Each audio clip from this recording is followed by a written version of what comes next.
little funny being dressed in period and having a camera following me around. Think of yourself as a movie star.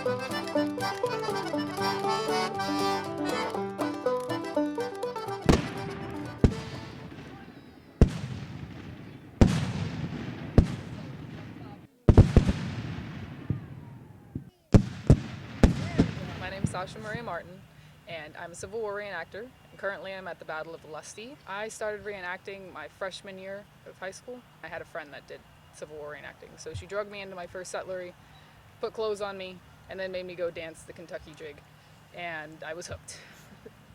I had a great uncle, who knows how many greats, that marched on Atlanta.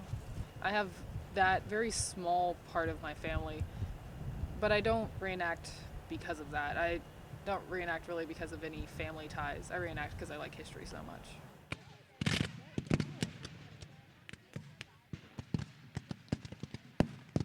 My passion for history came about probably 7th grade. We had a group of reenactors come to school with the horses, and they blew stuff up. It was cool. And I think that's what sort of guided me into the direction of wanting to do living history like this. My character's name is Victoria Elizabeth Sugar, but everybody calls me Miss Sugar. I'm a governess, or a governess for hire right now, anyway. Most reenactors don't particularly play in first person. The men tend to enjoy playing the first person character because they have to tell their troops where to go and all that, but the women don't tend to. If you ask a woman what she does, she'll probably tell you her normal job day to day. Me, I'll say I'm a governess and just keep on lying to you until you're happy. Actually, right now we're with the 17th New York, because we're with the 97th Pennsylvania. Yeah, but we are with the 97th Pennsylvania. It's just our troops. They don't always in the come last to battle took a real big hit, and so we got some more coming. But right now we're just falling in with another regiment. The men like to make up names and everything. Then they feel like they were more part of the Civil War and their character has more depth to it. Instead of saying their actual name, they have the whole story behind, yes, I was raised in the South, my father owned a plantation, or something along those lines. We're like the last two surviving guys, you know. I saved his ass. Women don't have that much of a role at reenactments. Mainly they have events scheduled by the head woman at the reenactment, so like the tea party, you go shopping. A lot of people ask about dresses, so you end up spending a lot of your time explaining how the costuming is done. This is about as period as that you can get a woman smoking, because it just doesn't happen back then. It's a big no-no. If I had no teeth, looked about 80 years old, and smoked a pipe, I might be a little bit more period. I think it went out again. Ladies are supposed to be rather formal, out in public and all that. And we do really try, but you know, you gotta kid around a bit. I disappeared somewhere. Children, I think, have the best times because they don't really have any strict ground rules on what they have to do. They'll dress up in period clothing. Some of the little boys will dress up to match exactly like their fathers or their uncles that they come with. You'll see the little boys stick fighting, like they're practicing with swords. And then at night they get to roast marshmallows and go to sleep in a warm tent, and then they have breakfast made for them in the morning. So they have the best of all the parts of Civil War reenactment. So I'll busy myself between cooking and changing clothes, since I do that 3 or 4 times a day, and walking around and people asking me questions, and I'll be answering them.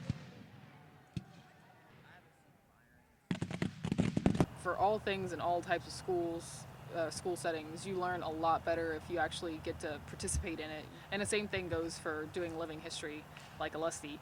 You get to see the battle take place. There's people that are in charge of making sure the movements are still pretty much the same as how they moved during the actual battle. It's been 141 years since the actual Battle of Olustee, and they've tried to keep it as much the same as possible. So instead of just reading about this part of the army marched down on this part of the army and they met at this point, you actually get to see it for yourself. So it's ingrained into your mind like a really good storybook would be.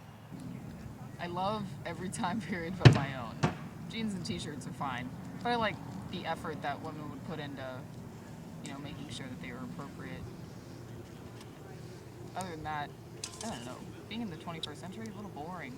Computers, cell phones. Being out here, you have to do a lot more stuff for yourself. Cooking over the fire, much more worthwhile than sticking in the microwave. Although I do sort of wish they had showers back then. Everywhere, maybe. We got showers over here, though. You have shower where? Yeah, as Northerners, we got showers and tents. Full showers, hot water, full bit. Where? That's it. Over there. Like the North now, huh? Yeah. Hate you people. Anyway, shower. Having a costume made for you or making it for you, or making it for yourself, is a lot nicer than just getting something off the rack, because somebody has put a lot of thought and effort into that dress, whether it be yourself or somebody that's making it for you. That's part of the reason.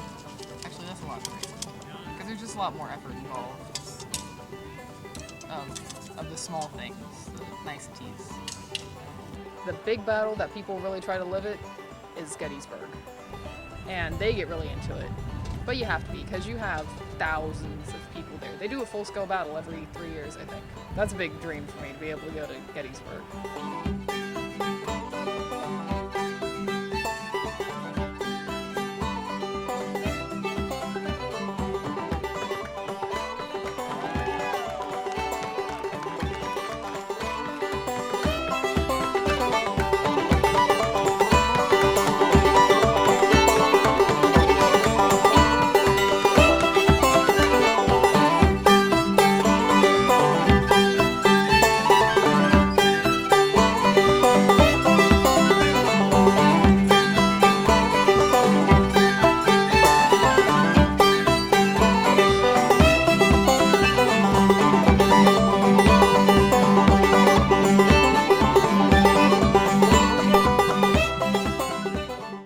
Oh, do you want to see a replay of me trying to get the pine cones off?